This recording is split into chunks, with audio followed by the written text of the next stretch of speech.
Well, hey, what's up, everyone? Welcome back. It's Tuesday. Happy to see you all here. We've already got a couple people here, so that's awesome. Today is a solo show, question and answer. So you guys are running the show.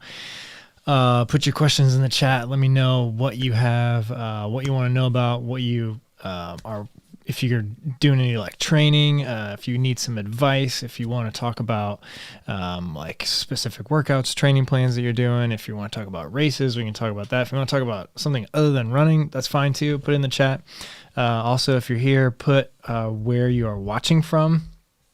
I think it's always fun to see where everybody is. So we're going to roll the intro and let a few more people show up, and I will see you back here in just a second.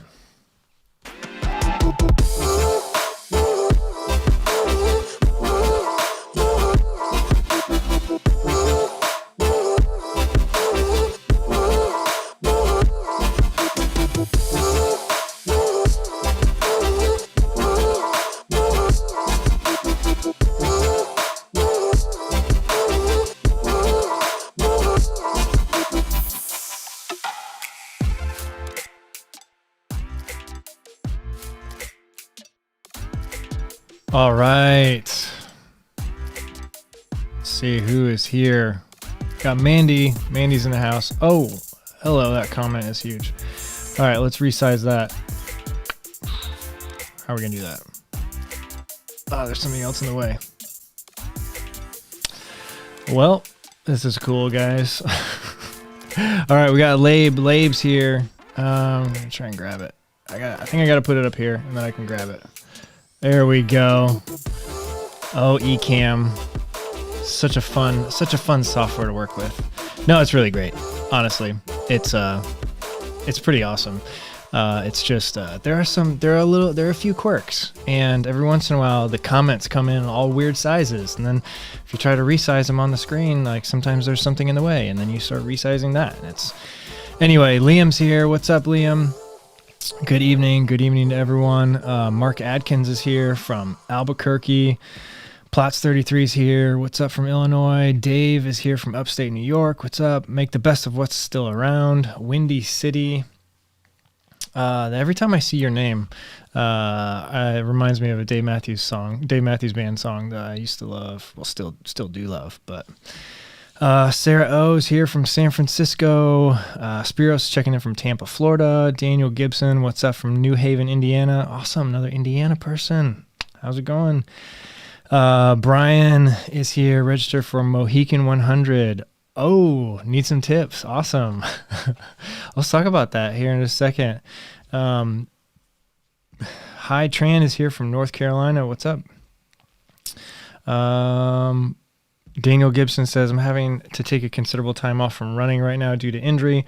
What's the longest you've taken off? Okay, cool. Let me go back to Brian's comment real quick. Tips for Mohican. So I would say, Brian, Mohican is an awesome race. Like, I absolutely loved it so much.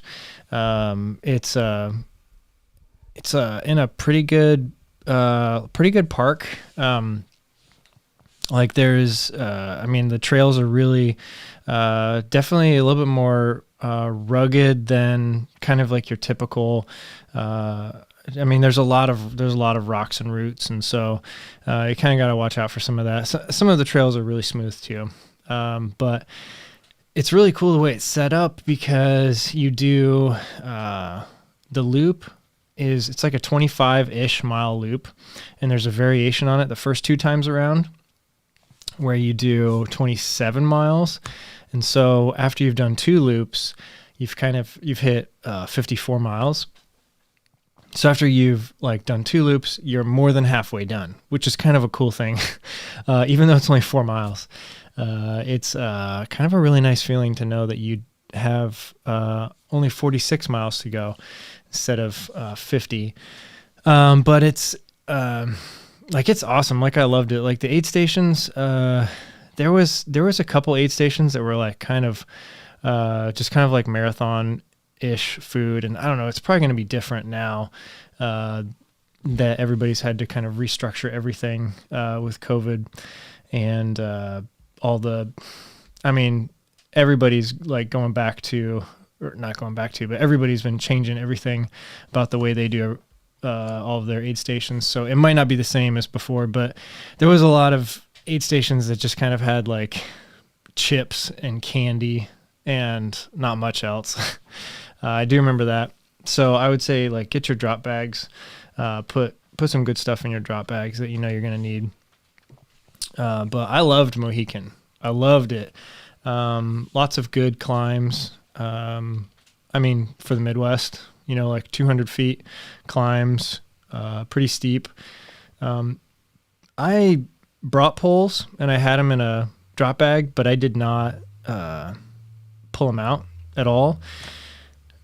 No, I actually did carry them on a full loop, but didn't use them. And then I put them back in the drop bag for the final loop. And so it was kind of like kind of a waste of energy because I was, you know, like up until Mohican. So I had done 2 100-milers, the Grindstone and Run Rabbit Run, and both of those I would highly advise using poles. So that was kind of like my experience going into that summer where I tried to do a couple hundreds right in a row, and Mohican was the second one. And so it was like I was kind of torn whether or not to use poles or not. Ended up just carrying them for like 23 miles, which was a mistake. And then since then, I haven't used poles in a 100-miler, but will be this year at Cruel Jewel for 100% sure. I'll be using poles. But yeah, it's a good race. It was like that night rained so hard. Like it rained for like 8 hours straight. And I know everyone always tries to make their race sound like it was like a horror story or whatever, you know, and it was like it rained all night and it was so crazy and blah, blah, blah. And we were in like knee deep mud and everything. But this one was really like Mohican 2019. Ask anybody that did that race and they will tell you the first thing they'll say is the rain through the night was just miserable. And it rained for like pretty much the whole night. And there were long sections of the trail where your feet were just completely submerged for 50 yards, 100 yards, going up a trail. And it was just like a river coming back down because there was some sort of storm system that moved in, and it moved in so fast and dropped so much rain on us that there was just nowhere for the water to go. And it was all just coming into the middle of the trail. So that was interesting. I think it would have, and even people that normally do like sub 24-hour hundreds were coming in at like 28, 29 hours. So it was a pretty miserable night, but it was all because of the rain. Like the course is really, really fun. It's got a good amount of climbs, good amount of fun trails that are kind of fun to run on. It's not just like smooth, buffed out stuff. So let me know if you have any other questions that are more specific that I didn't answer. Daniel Gibson says, I'm having to take some considerable time off running right now. What's the longest you've ever taken off and still felt ready for your next race? So the longest I've ever taken off is 3 months. I didn't run a single day. And that was, I forget what year, maybe 3 years ago or something. I was dealing with plantar fasciitis. And I got it in the fall, and I hadn't had any luck trying to get rid of it through the fall, and went to the first. I got some advice that probably wasn't the best advice, but I got some advice to go see a chiropractor because this person that I was friends with, still friends with, but this person that I was friends with was like, oh, I had plantar fasciitis, and I went to this chiropractor, and he cleared it up in like 2 weeks. So I was like, wow, that sounds awesome. I'd love for that to happen. So I went to this chiropractor, and he was like, yeah, well, he's like, I don't have any magic tricks or anything, but this is what we do. And he did it, and I went and saw him for like 6 weeks, and there was like no relief from it. Now we're getting kind of into the winter, and I was like, okay, maybe I need to go to physical therapy. And so I went to see some physical therapy, and I went to this place in town that I haven't been back to since. I actually prefer a different place. But anyway, so I was at this one place, and I worked with them for like 6 weeks too, and they couldn't help at all. Like everything I went to, chiropractor and physical therapy, like I would get relief for like 2 or 3 days, and then it would come back. And so then after that, I went to an actual foot doctor, and he was like, yeah, he's like, it's definitely plantar fasciitis. And if you've had it this long, it might be plantar fasciosis. I don't know how to say it. But there's a second version of it that is kind of like the chronic version, which is what he diagnosed me with at that point. And he was like, he's like, the chiropractor and physical therapist weren't doing anything wrong. He's like, some people just get it and can't get rid of it. And then it becomes a chronic thing. And then the actual tissue where your plantar fasciitis is, it's like kind of in between your heel and your forefoot. There's a little area of tissue that just becomes inflamed. And since it's on the bottom of your foot, I mean, unless you stop walking for like a couple weeks, there's no way that you can't not use that tissue to support your weight. So it's very hard to get rid of. But he was like, yeah, they didn't do anything wrong. You didn't do anything wrong. It's just some people get it and they get this chronic version of it. And then, I mean, he did some things that did kind of help for a while, but I actually dealt with it like every day, like serious pain every day for probably 2 years, 2.5 years, before all of a sudden, like I just noticed one day I was like, man, it hasn't been hurting so much anymore. And I'm like, is it because I just got used to it and I'm ignoring it now? Or is it just like, is it actually healing? And there was a while where I couldn't tell because I could feel it and it would hurt for a while and then it would go away for a couple days and I'd forget about it. But really, I mean, it probably lasted like 2.5 to 3 years before I really felt like it was gone. And that was on my left foot. And ever since then, I've been really, really careful with making sure I stretch a lot afterwards. But anyway, long story short, your question was, what was the longest you've ever taken off due to injury? So that was the longest I've ever taken off. And it was the time, it was like in between, it was in between the physical therapist and when I finished up with the doctor, because he said, you can keep running on it, but we can also, since you're really trying to get rid of it, we can, pause the running for a little bit. So I did pause running for 3 months a couple of years ago. But I could probably look at my performance management chart and tell you on Training Peaks exactly when that was. Aaron Townsend, what's up, man? Hey, everyone from South Texas. Jonathan Elk is here. Ryan, can you comment on hydration, nutrition for long runs and races, electrolytes, caffeine? Oh, yeah. Before I do that, I did want to give a shout out to, let's pull it up here. We had a new channel member this week. just wanted to shout out, and make sure I don't get the name wrong. Not fast, just far. I don't know your real name, but that's your screen name. Thank you for becoming a channel member. If you guys don't know what that is, it's just a way to support the channel. I don't do Patreon, or I don't like sell stuff or anything like that yet.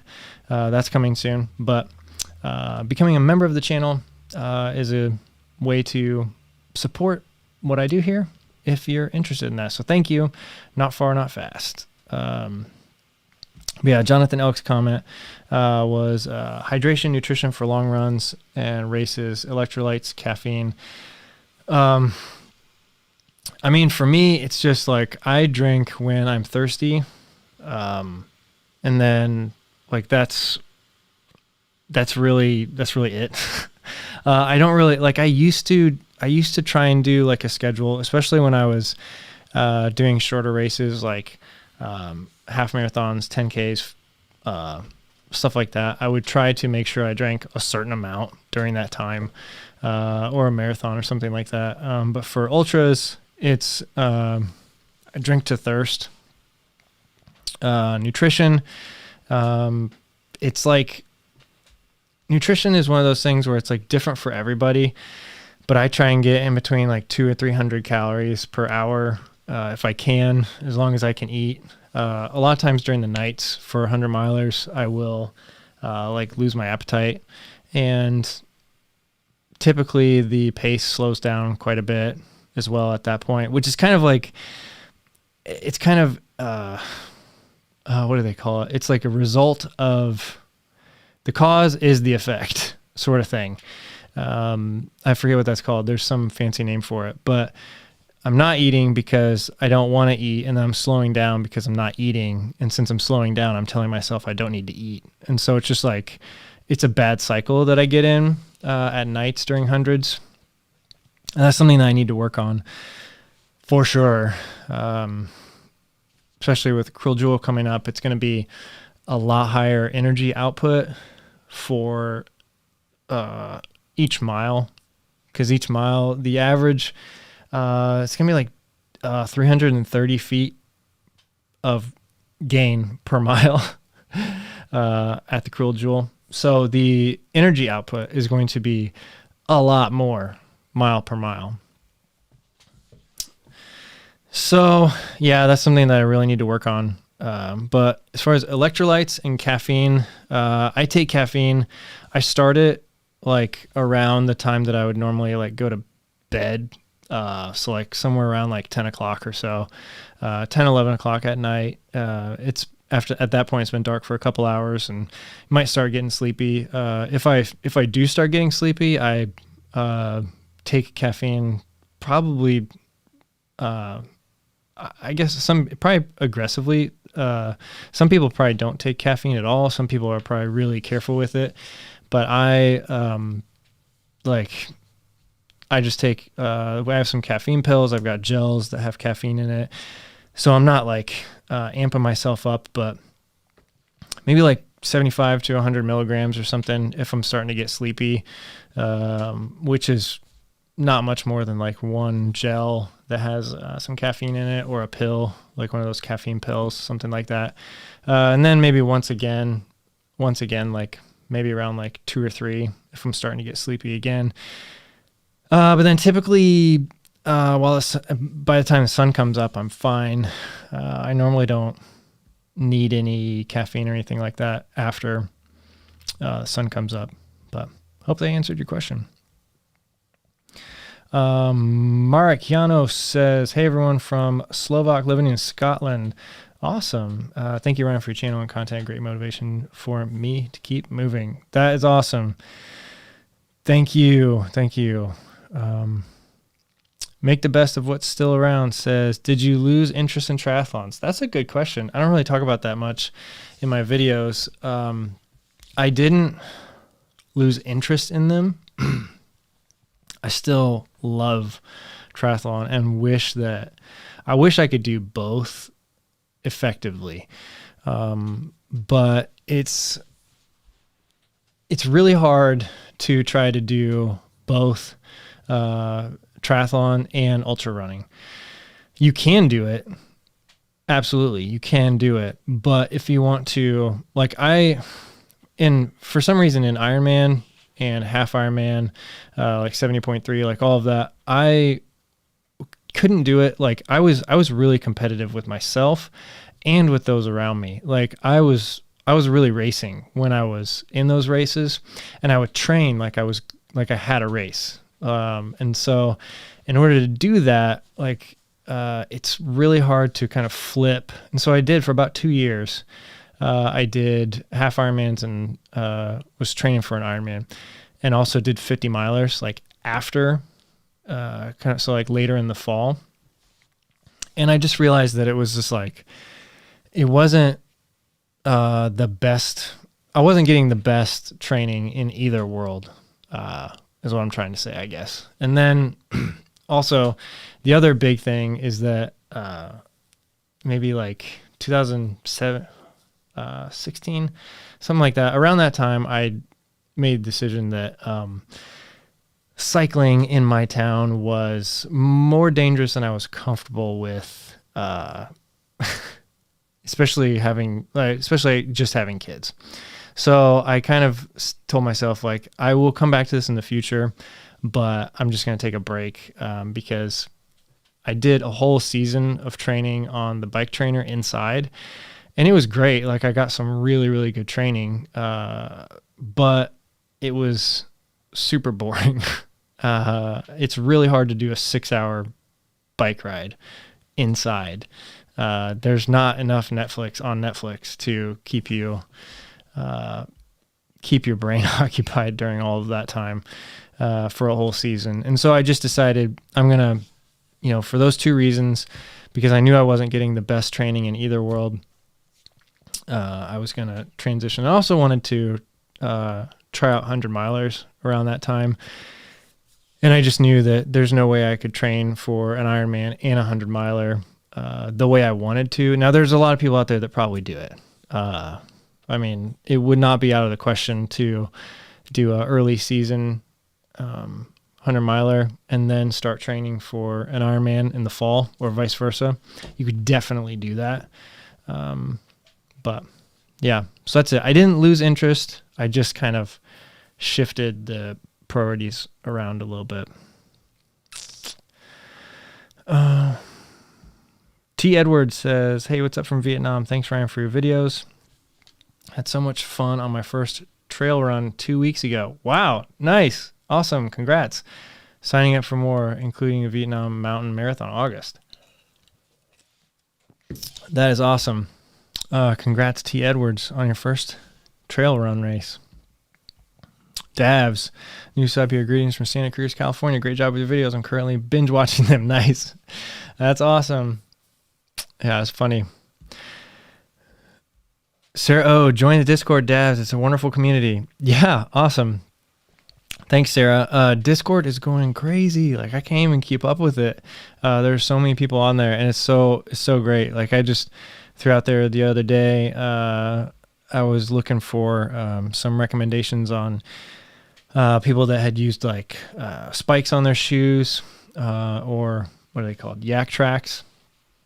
Because I got a pair of, so if you saw my video that I posted a couple days ago, the area around here, all the trails are super icy because the temperature during the day in the sun, it gets up to like 35 degrees probably sometimes. And so like all the sidewalks around here, all the trails, like the water and the snow starts melting. Then at night, it gets down to like 22 degrees. Like, I mean, right now it's 34 and it's going to get down to 30 tonight. So that's not that cold, but everything refreezes every night. And so these trails that I was on, it was just obvious that they had been melted and refrozen like 20 times over the last month. And so they're just really icy. So I'm looking at trying to get some actual spikes, because these yak tracks I bought them at a store that was going out of business like probably like 5 years ago or something, and have never used them. But I bought them for like $2, $5, something like that. But I've heard that a lot of people prefer micro spikes. So yeah, there's these other ones that are like really short spikes. So yeah. Let's see here. Daniel Gibson, thanks for all the detail regarding the injury. The info is very appreciated. I got plantar fasciitis and have seen a chiropractor for a while. Yeah, I've had symptoms over a year now. Yeah, it sounds like you're kind of in the same situation I was, and that's tough. Every morning is painful for like 10 minutes. And then anytime you're sitting down for a while and stand up, it's painful to get going. The good thing with my plantar fasciitis that I had, and I don't know if it's the same for everybody, but I like running was totally fine. I never had any issues running. It was like it never came up when I was running. There was no pain ever. It was only after I stopped and was kind of cold for a while and then started up again, like in a race, if I would stop at an aid station for like 10 minutes or something, it would hurt for a few minutes getting out of there. Or like I said, in the mornings is the worst. Like, and especially if you have it in both feet, like, oh man. Yeah, mine have been kind of aggravated off and on over the last couple of years, especially after days where I do like a lot of climbing, which obviously like stretches that area quite a bit more and puts a lot more pressure on there, a lot more strain. So, I mean, it makes sense, but I mean, luckily I've been able to, for the most part, it hasn't been a problem for the last couple of years, which has been great. But good luck, Daniel. I think, you know, I will say some things that I know help, they helped me and they've been helping recently, is that I have this stretch board. It's just kind of, and you can get, like, you can prop up some books or something. Like, you don't have to have anything special, or you can just lean against a wall. But stretching your calves, and I like calves, you can stretch longer than other muscles. So like I'll set a timer on my phone for 2 minutes and I'll do 2 minutes just like with leaning forward with straight leg. So your knee is locked, 2 minutes like that. And then 2 minutes for each leg with your knee is bent. So you get both different parts of your calf.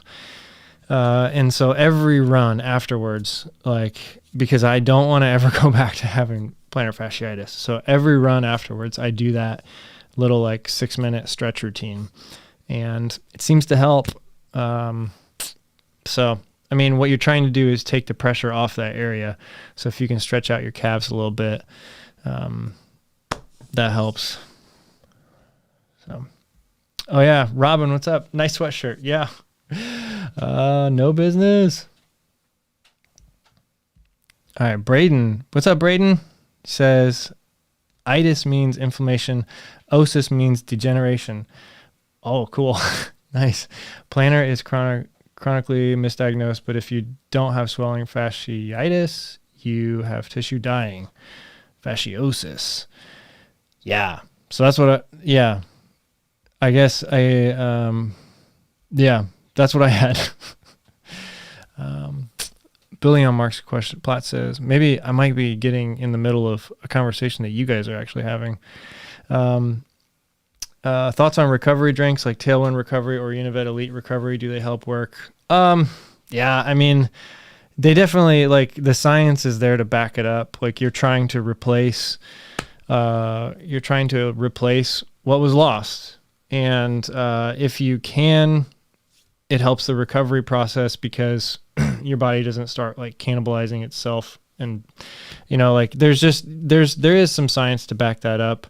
I don't know specifically on what different brands do, but I know if you can replace your glycogen, if you can replace just eat some carbs, eat a little bit of protein maybe. It doesn't have to be anything special. I mean, everybody out there that makes a recovery drink mix or a any type of drink mixes, like they're all very, very similar. They'll tell you that theirs is the best or whatever. They've done all the science behind it, but it's pretty simple. Like if you go to like actual, like just look up actual like medical journals of like what type of stuff, like what do you need to recover after an exercise, after exercising. And it's different if you just like played a 90-minute soccer game or if you went out and ran a marathon. It's different if you were, doing sprints for 30 minutes or if you, jogged for 3 hours. Like it's just, there's different things. But I would recommend just looking at some published articles, find some like medical journals. But yeah, it's pretty simple. You do want to get some stuff in afterwards. But I wouldn't pay a whole lot of money. I wouldn't pay a whole lot of money for a specific product or not.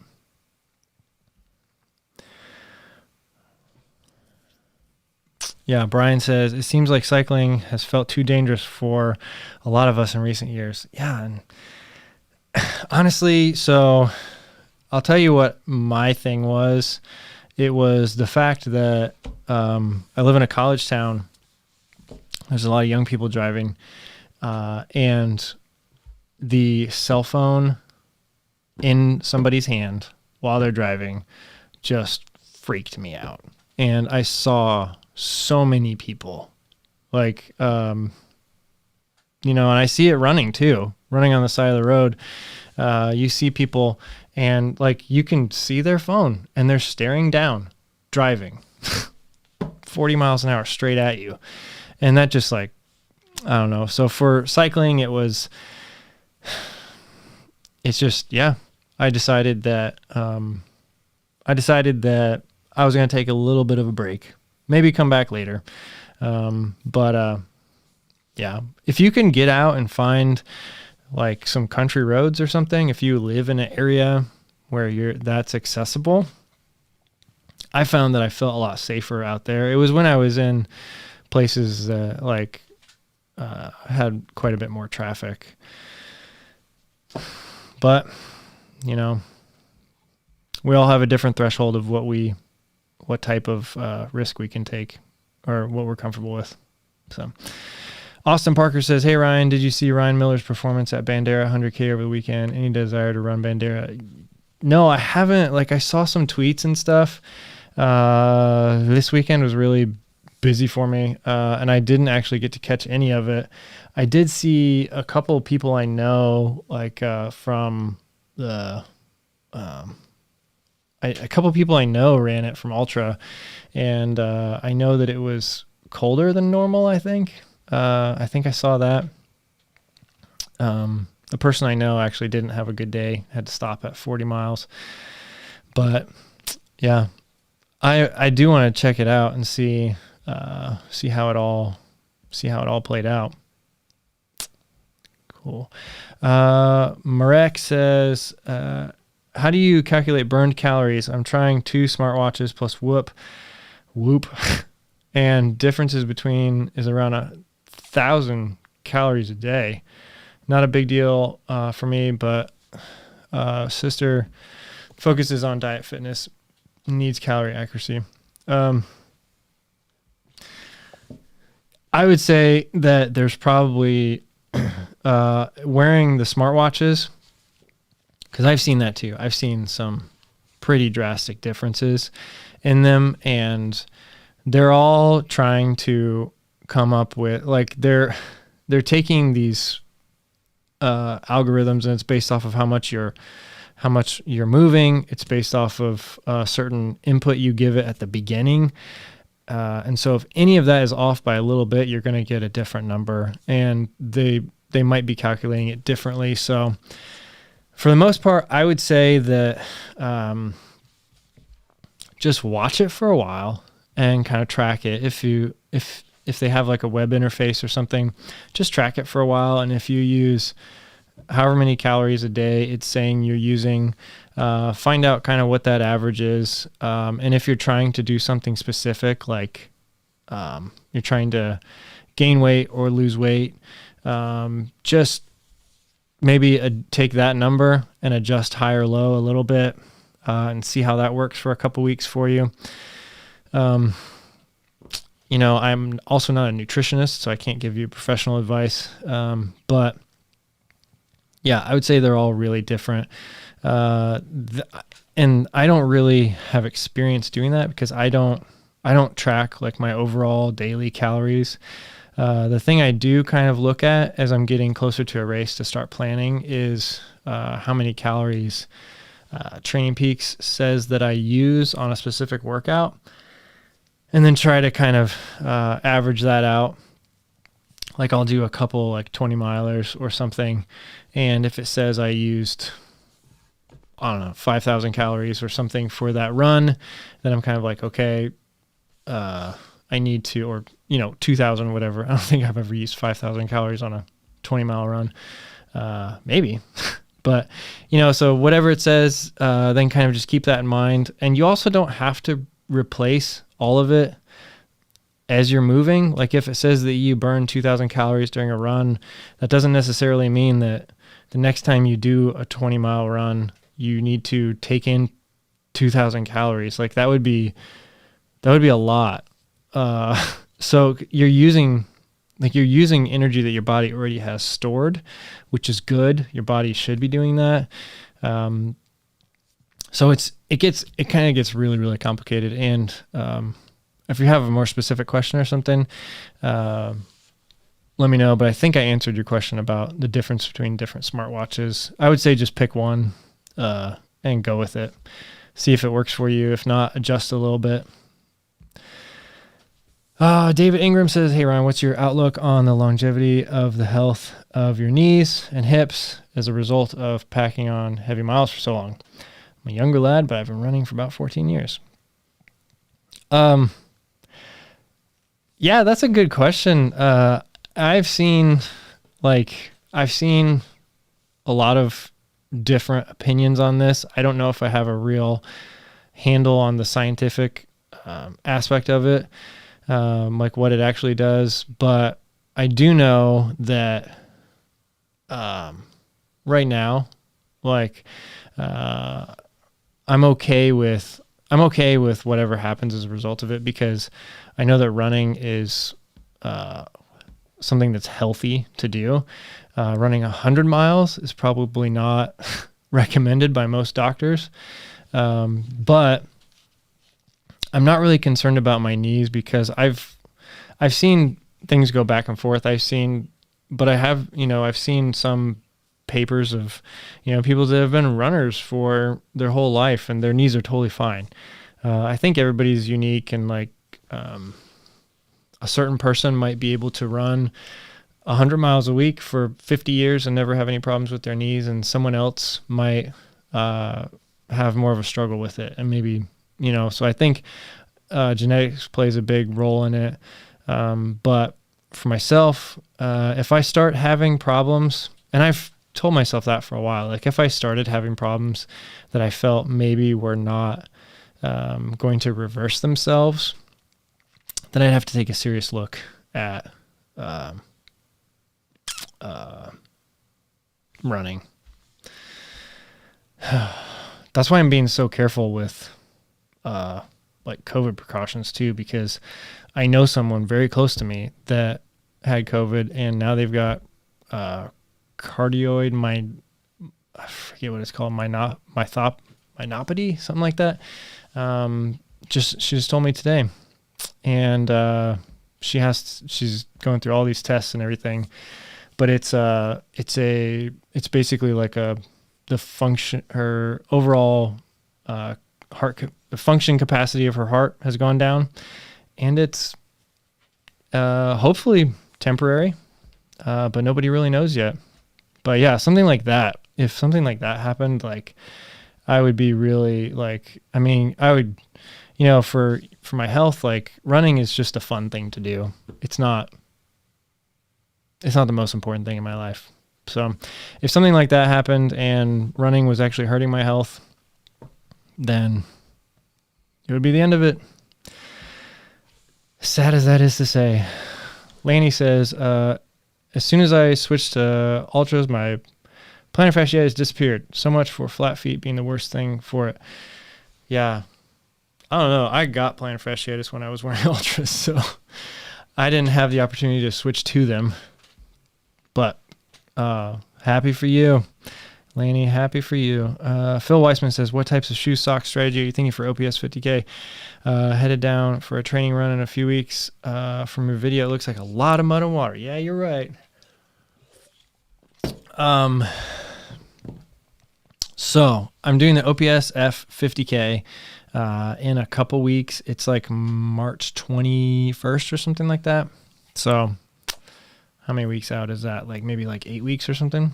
Seven weeks, something like that. 50K. The specific area that it's in is very muddy all the time. It's just a naturally occurring natural phenomenon. This area, there's some natural springs underneath the ground, and even if it hasn't rained in 6 months, it's going to be muddy in this place. And that's part of the fun of this race, is that it's a trail race, but you're going to get really muddy. And some years it's really cold too. Like the race director mentioned this in the video that I put out. But he said that there was one year where the snow or sleet had gotten so painful that it was like going in people's ears, and they were putting headphones in to stop the sleet from hitting the inside of their ears. So it's a pretty, like, the weather and the mud is the worst part about the race. Like, I think there's like, and I don't know about the 50K. I think in the 50 mile, there was like 7,000 or 8,000 feet of climbing, which is, it's pretty good. I think the 50K will have maybe like 5,000, something like that, probably is what I'm expecting. But as far as shoes and socks, I'm not planning on changing shoes or socks for the whole race unless I'm having some foot problems. Because in that race, you're going to go, like, if you change socks or shoes, like, you'll have them dry and comfortable for like 5 minutes, and then they're going to get muddy again. So I'm debating on, right now, debating on like either Lone Peaks or King MTs. Probably Lone Peaks, since it's a 50K. And then for socks, I'll wear some Exoskin Exo Toes, because I've really liked those for a long time. About a year now, I've been really liking those for a long distance. They're pretty good. Training run down there in a few weeks. I haven't heard about that. If that's like, is that one of the official ones, or is that just you're going down there to train? Let me know. Bernard says, I'm coming in this late, so I'm not sure what the convo is about, but wanted to know which ultra road shoes you recommend. On the trail, I am either Lone Peak or Timp. Nice. I would recommend, there's 2 variations of the Taurin. There's the regular version, and there's the Taurin Plush. I would recommend the regular version for most people, but if you feel like you want a little extra cushion, go with the Plush. Hata Hakima bin Huzaidi says, any tips on recovering from a knee injury? So I haven't ever had a knee injury. I've had IT band syndrome, but I don't know. I would say go to a doctor, get a diagnosis, and then go to physical therapy. I don't have specifics on that one. What's your 5K PR? No idea. I don't know. I don't know what my 5K PR is. I never really have tried that. What's up with the Ultra Rivera? Just wanting to know. I don't know. Just watching now. I have seen that. I want to get it. But I don't know anything about it. I haven't tried it out yet. How's your faith impact your running? Interesting question. That's a good question. I think like running long distance helps me focus a lot on just like things. Like I try to focus like not on myself. Try to focus on like my faith, my family, just being thankful, being present in the moment, just enjoying creation. But yeah, it's a good question. I do a lot of praying when I run.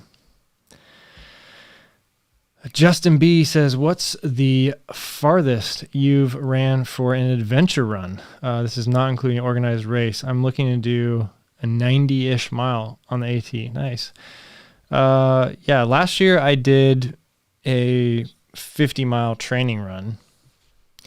But as far as adventure run, like I've never done anything like where I really had to, I guess the 50-mile training run, there was quite a bit of planning that went into that as far as the loop I was going to use and then nutrition, but hoping that pretty soon, sometime in February, I'm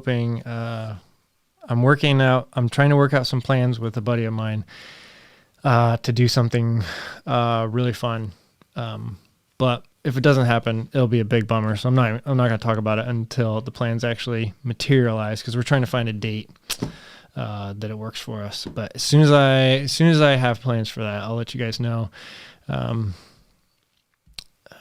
already asked that. Awesome. Thanks, Ryan Bernard. Cool. Well, let's see here. There's been a lot of people that always ask, because I talk a lot about my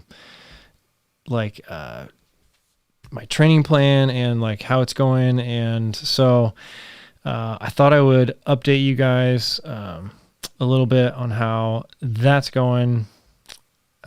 So let's pop over here to, let's see if this works on the first try.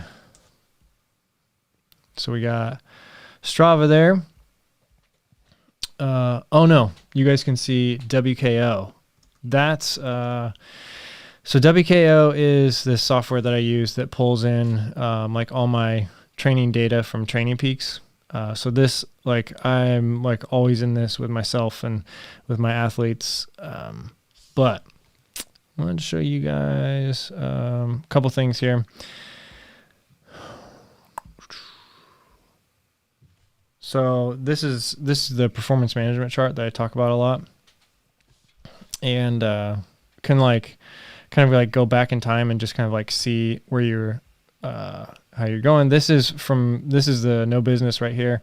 Dips down because I took like some time and just chilled out for a while, and I've been building up recently. But one of the cool things is this training readiness chart that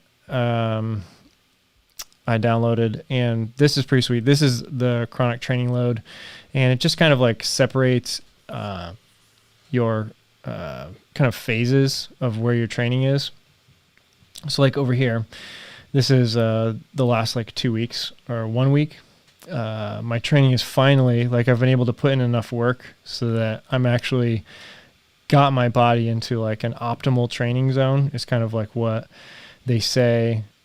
And it has to do with, like every workout you do, you have, you get a training stress score, and that it's like a really complicated way to figure out kind of like how hard the workout was that you did. And, for, most people, like if you don't have a power meter, it takes a look at it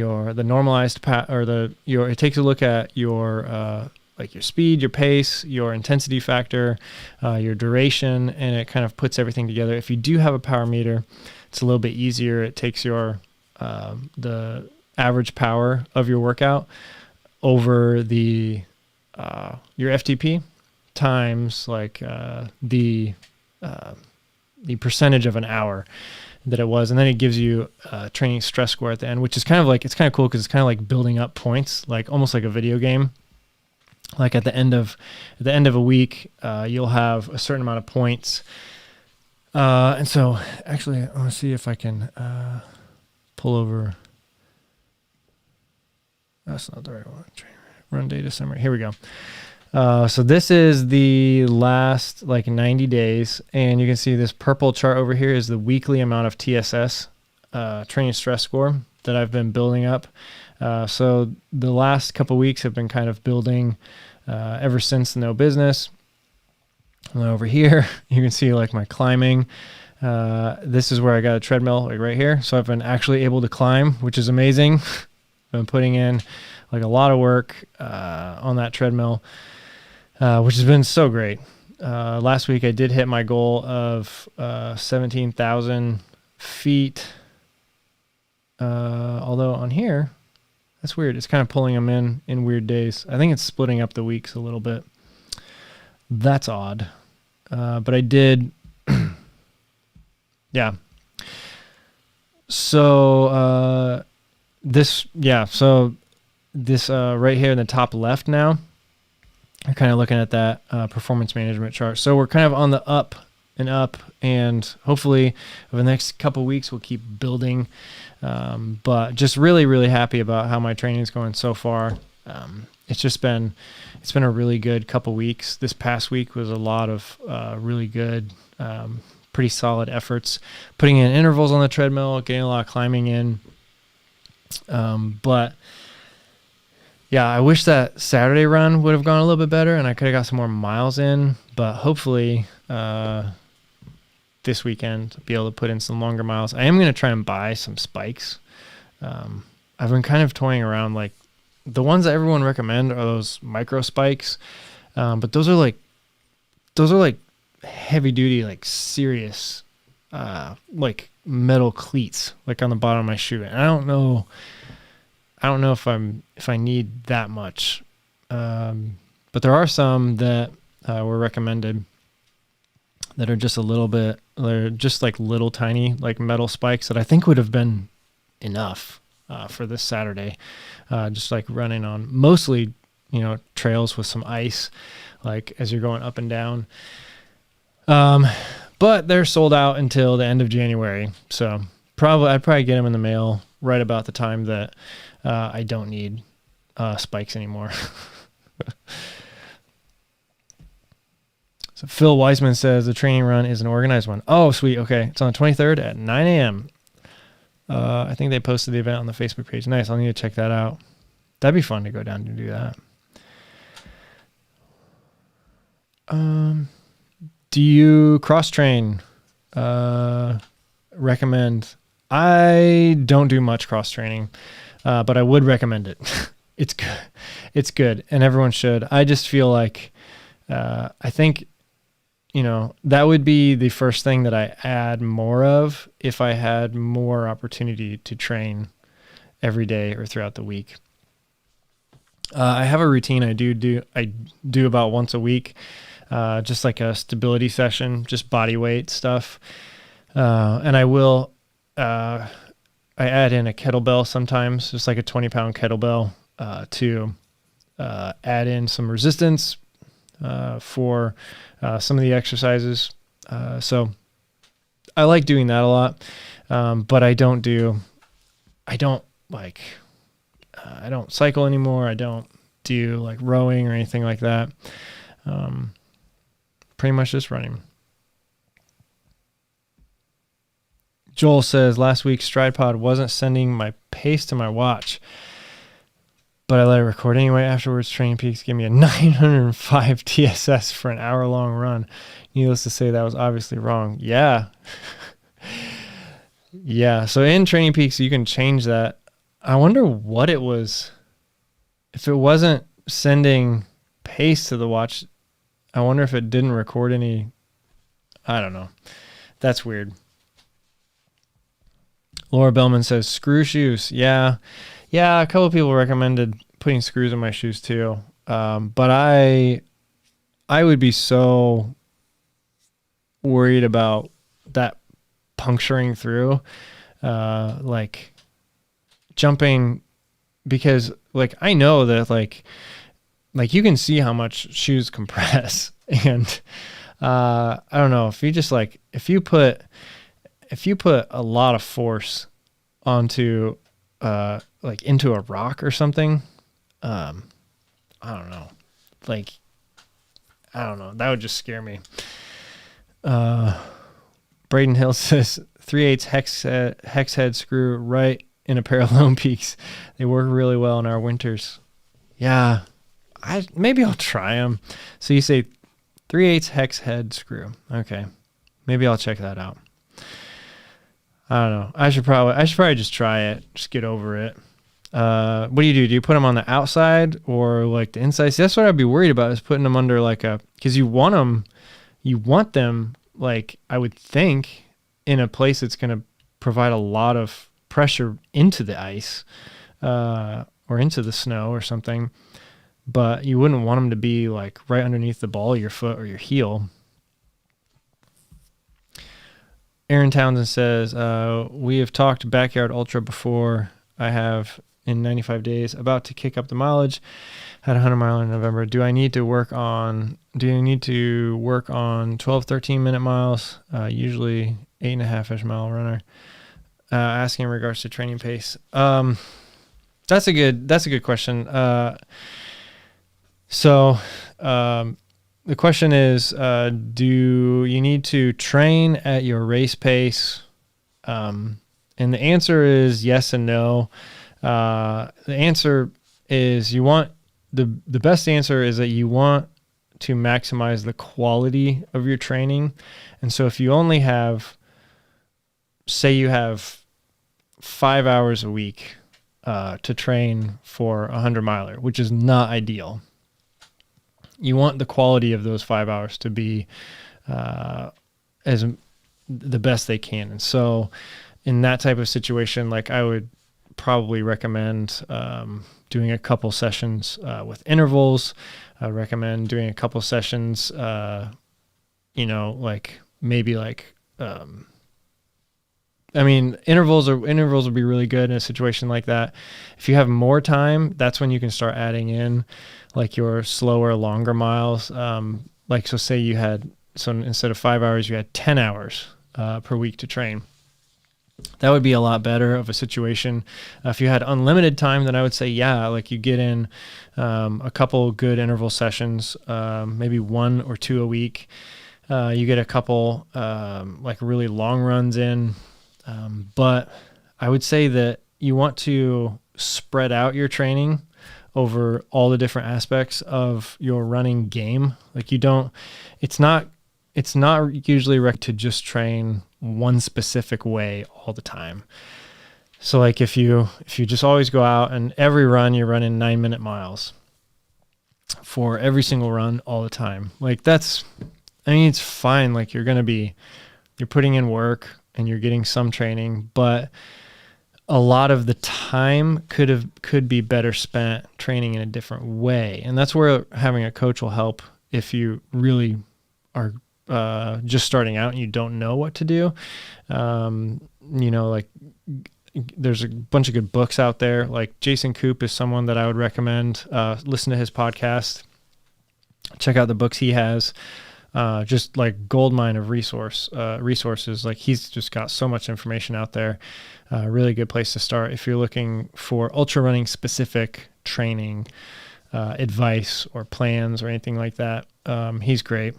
But it kind of depends on how much time you have. But I would say definitely don't do a lot of your work at your, like 100 mile or your backyard ultra race pace, because the quality of the work you can put in is not going to be beneficial. I would say though that as you get closer to the race, you want to become more specific. So that also includes if it's a backyard ultra, being specific about going out and like on a Saturday or something, like running a backyard ultra, running a 50K. If you're shooting for 100 miles, or if you're shooting for, awesome. Thanks, man. Super chat from Aaron Townsend. Appreciate your info, bro. You the man. Thanks, man. You're awesome. Really, really appreciate that. But yeah, to finish answering your question, there it is. I would say as you get closer to your race, definitely go out on a Saturday or so, maybe 6 weeks out, and then another one like maybe 3 to 4 weeks out, and just really practice like a good long day. Like if you're planning on, maybe like 50% of what you're planning on doing 4 weeks out, say something like that.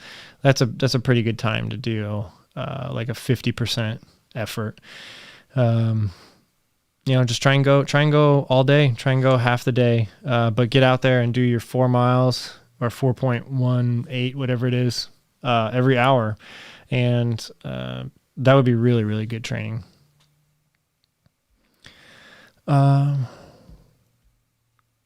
Braden Hilt says 3/8 screw will not come through. I guarantee it. What about on the superiors? Awesome. Send me a picture. That's perfect. Thanks, man. Yeah, that's awesome. Luis Chavez says, which ultra shoe would be best for a road marathon? Not looking to go fast. Yeah, for roads, my favorite is the Torin. I would say shoot for that. Try it out.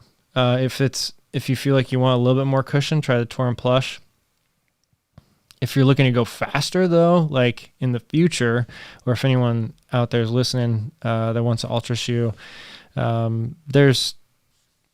have shoes out there that you can go a little faster in, the Escalante or the Escalante Racer. Something like that would be awesome too for a road marathon. Laura says, all over the bottom, impossible to push through. What? How is this like, that scares me so much. I don't know. Like putting a screw in my shoe, like underneath my foot. I don't know. I need to try it. Fine, I'll try it. You guys convince me. What do you think of Walmsley's 100K record attempt? Many good runners also in the same race. Yeah, I don't know. I saw that. It's kind of hard for me to keep track of everything going on right now. It feels like, I don't know, just a lot of stuff going on. I hope the best for him. I hope he breaks it. That'd be awesome. I really like the guy. I think he's his personality, not everybody loves it, but I really like him a lot. I think he'd be super fun to hang out with.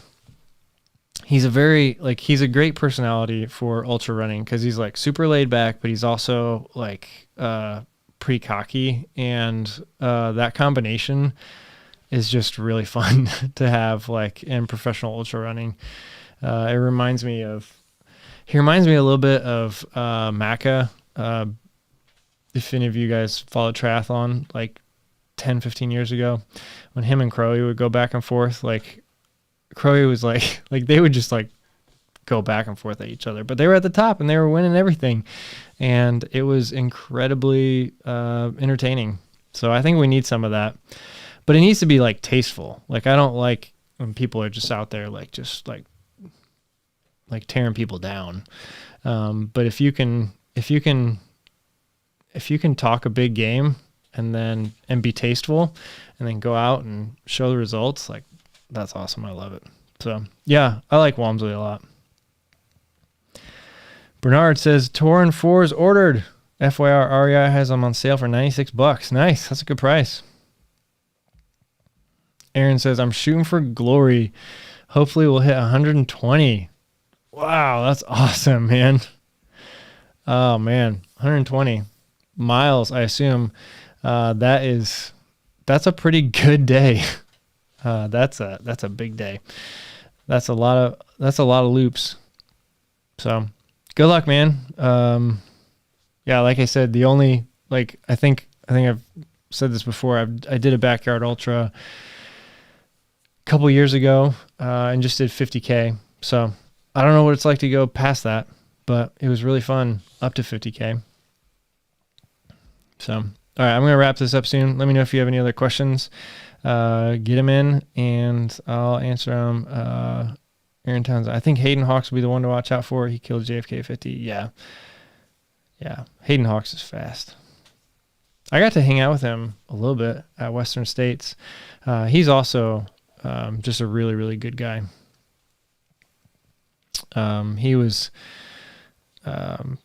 he was kind of like, I think he just switched over to Hoka. Is that right? But he was with Ultra for a while. And so that's kind of how I was hanging out with him. What's up, Mola Quinn? Thanks for subscribing. Hope you're watching. But yeah, he's a good guy. I hope the best for him too.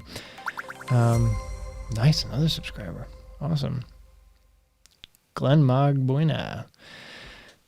Mummy Page said, just did my hill repeats in 90 degrees. So funny to them watching a 26-degree trail run. No ice here in Melbourne, Australia. Yeah, that's so wild. Like, I still I know a couple people down there in Australia, and just like seeing their like pictures and stuff on Instagram right now or whatever, I'm just like, oh my gosh, like I wish I could live I wish I could live in a place that had summer all the time. I really do. It's my favorite season. Okay, that's it. I'm gonna wrap this up. Thank you guys so much for joining. This was a fun one. Thank you for everyone that stopped by, asked questions, offered advice. I will probably try that screw shoe thing soon because, yeah, I don't know. It's probably a cheaper option. Well, it's definitely a cheaper option, but it's probably a better option to try that on an old pair of shoes rather than buy like a $50 pair of spikes that I don't even know if I'll like using, or maybe use them like 2 or 3 times a year. So, yeah, you guys convinced me. I think I'll try it. I just need to find an old pair of shoes and get some 3/8" screws, according to Braden. Yeah, send me that picture or post it in Discord so everyone can see it. But yeah. All right. Well, thanks, guys. Thank you for stopping by. I'll see you again soon. Have a good night. Bye.